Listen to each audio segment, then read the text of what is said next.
Hey. I haven't recorded in a very long time, but I wanted to do a quick little short because I went to the movies today to see the Odyssey, and there was so many messages in that movie, and there was so much going on, and it was so much to process.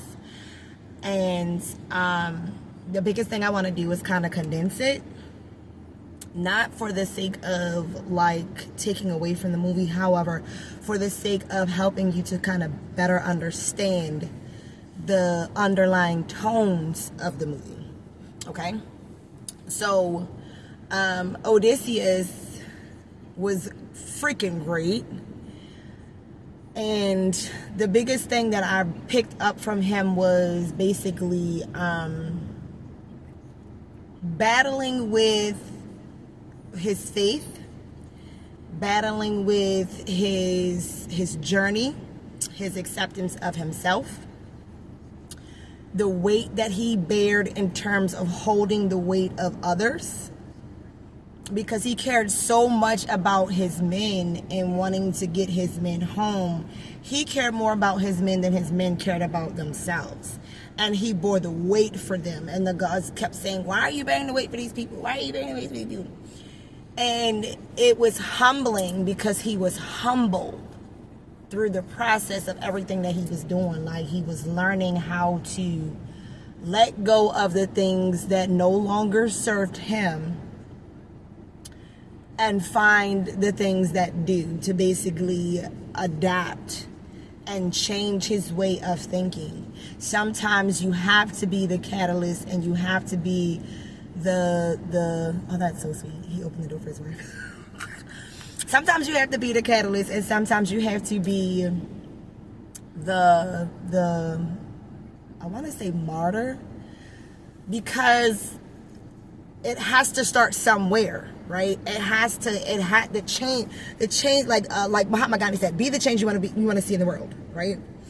How can you be that change if you're not willing to step outside of that comfort zone, or step outside of that understanding, or step outside of your understanding or yourself, right? It's not a matter of losing yourself. However, you have to lose yourself to yourself in order for you to understand yourself, to truly take hold of yourself. And that was pretty much what I gathered in the most of the gist of the movie. And it was very mentally taxing for him to be able to wrap his mind around the fact that what he wanted was not what he needed, and what he needed was what he wanted, but he didn't realize what he needed was what he wanted. It's weird, but follow me. What he wanted was to go back home, but he understood and knew that going back to the past was not his answer.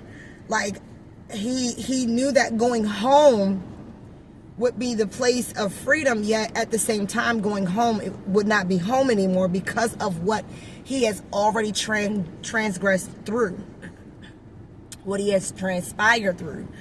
And so when you think about your life, and you think about all of the trials and tribulations that you've gone through, all of the things that you've transpired through, all of the hiccups, the naysayers, the betrayals, the deceit, the deception, the trickery, the games, the gimmicks, the mind games, the manipulation, all of it, because we all are guilty of it at some point in time or somewhere in our lives, right?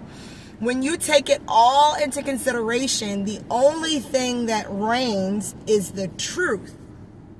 And he knew that. He knew that when he went home, he would have to face the truth, that it was him that started it all. He started the journey, and he had to finish it.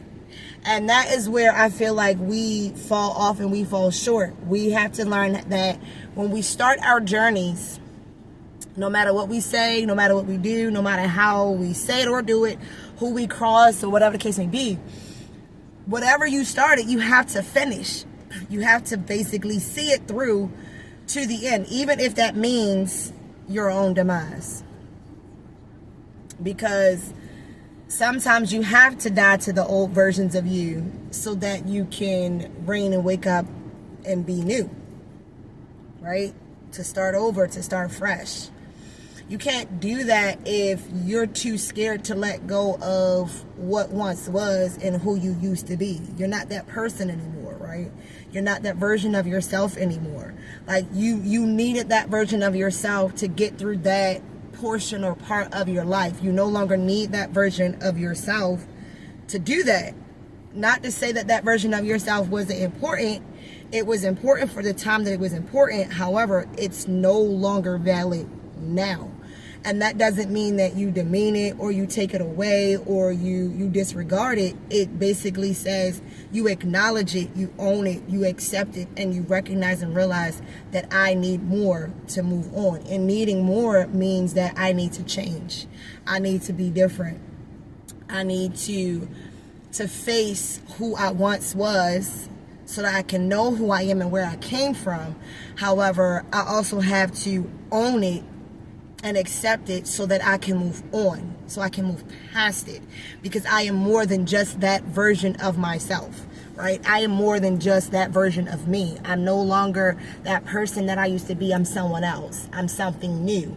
It's like reinventing yourself. You're not reinventing the wheel. You're just turning the wheel and you're reinventing yourself.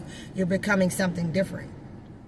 And in the process, it's not easy, because when you are growing and you're evolving and you're changing, you're manifesting things in different ways. And it's like you're reliving certain aspects of your life to basically recognize and realize who you once were, and like learning lessons that you didn't pay attention to.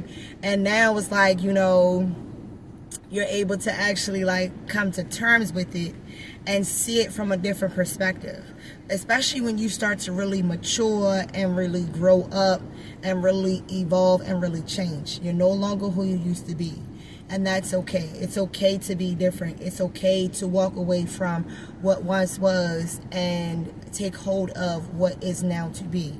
We're in the age of Aquarius. It's no more shoulda, coulda, woulda. It's what is. And that is my message for today.